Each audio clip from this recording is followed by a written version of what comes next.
First of all, I recommend looking at the Ubuntu releases page so that you can pick from one of the long-term support versions, if that's what you're going for. The latest release is also a long-term support, so I'm going to pick that one. And I go with 32-bit because I've been told it's a little bit more efficient on a virtual machine, and also I know that some software works better with 32-bit libraries and such. I think the 64-bit version has the 32-bit libraries installed as well, so shouldn't have any problems, but I'm going to go ahead and go with the 32-bit, and I go with the desktop edition just because it comes with everything. If you go with the server alternate install CDs, I think it has a little bit less software, but I don't think either of these come with a desktop by default. Anyway, so I've actually already downloaded that. I've got it right here. And the next thing to download would be VirtualBox. VirtualBox is free. It works on Linux, Mac, and Windows.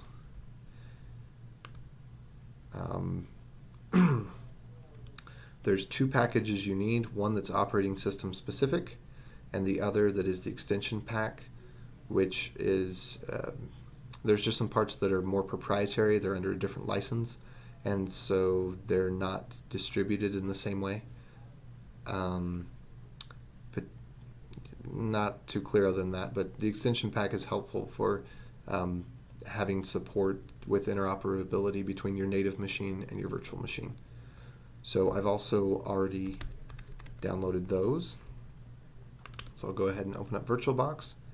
Unlike most Mac applications, this one can't just be drag and dropped into the applications folder. This installs system level drivers. So it needs administrative privileges, and it has to do a install, not a user level install. Okay, now that that's done, the next thing is to install the extension pack. It installs to the application folder. I'll just scroll down to show that real quick, right there. So the extension pack just gives a little bit of extra support.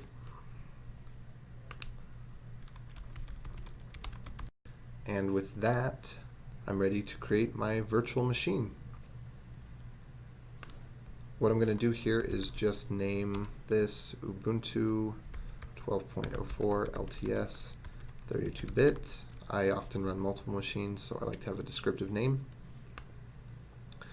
You can see it already detects that it's Linux and Ubuntu, so we can just go on to next. That detection sets some defaults, like the amount of RAM. For Ubuntu, it's fairly minimal. And then we need to create a virtual disk because this isn't actually going to partition the real hard drive. Everything that's done here is going to be done on a file that looks like a hard drive to the virtual machine.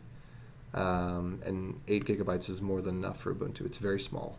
There's different types. They're compatible with either VMware or Parallels or some other virtual machine manager. And I just go with the default, which is it is specific to VirtualBox, but it works just as well. The dynamically allocated means that it starts with a small file and it increases as files are written to it. So when you're done, when you start your installation, you have a 0-byte file. When you end your installation, you have a maybe gigabyte file. And then also some of this stuff can be tweaked later. The hard drive size is a little bit difficult, so if you think you need more, use more. It won't take up the space until it needs it anyway. Okay, so now the virtual machine is created, but I want to tweak a few things. Number one is the network settings. I don't like having the virtual machine NATed because then it can't access resources on my network. So instead I bridge it, which means that it's going to get an IP address from the same place that my machine is getting an IP address. It's going to look just like another node on the network. The next thing is folders. I like to have a folder shared between my native machine and my virtual machine so that I can just drag and drop a file into that folder and be able to read it. I want it auto-mounted, and I'm pretty happy with those settings. I'll double click on this and it's letting me know that until the guest extensions are installed, things like the keyboard and mouse will be captured if I click inside this box, and in the case of Mac, I have to use the left command key to release that, so I'd be able to move the mouse outside the box. Okay, and it's going to ask me what ISO I want to use. So I've selected here the Ubuntu ISO I downloaded, and here it goes. So with the latest versions of Ubuntu, the VirtualBox support is built in, so I don't even have to worry about losing my mouse. I can already go inside and outside of the box pretty easily. I want to install this.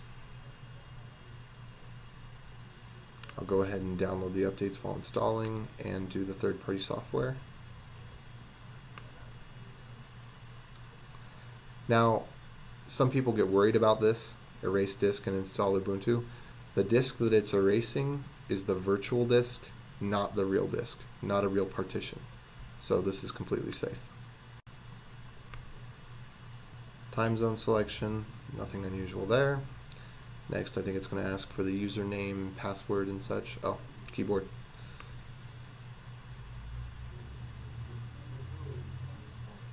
Yeah.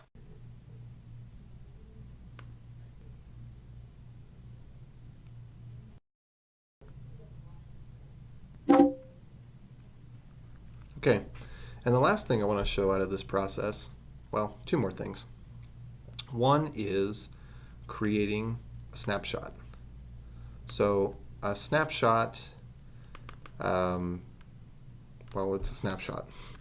Okay.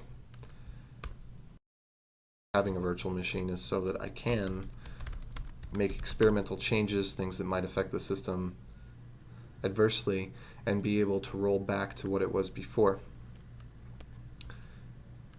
So I'll go ahead and open up a terminal. Okay. And since I've made a snapshot, I'll do something really fun. Now from this state, oh, lovely. Isn't going to reboot very well. However, I can select to restore the current snapshot a fresh install when I shut this down, so that when I open it up again, I'm back to a clean working system as if nothing had happened. In particular, with VirtualBox, the snapshot system is pretty advanced. So I click here on snapshots. It allows trees of snapshots. Important points of using VirtualBox with Ubuntu.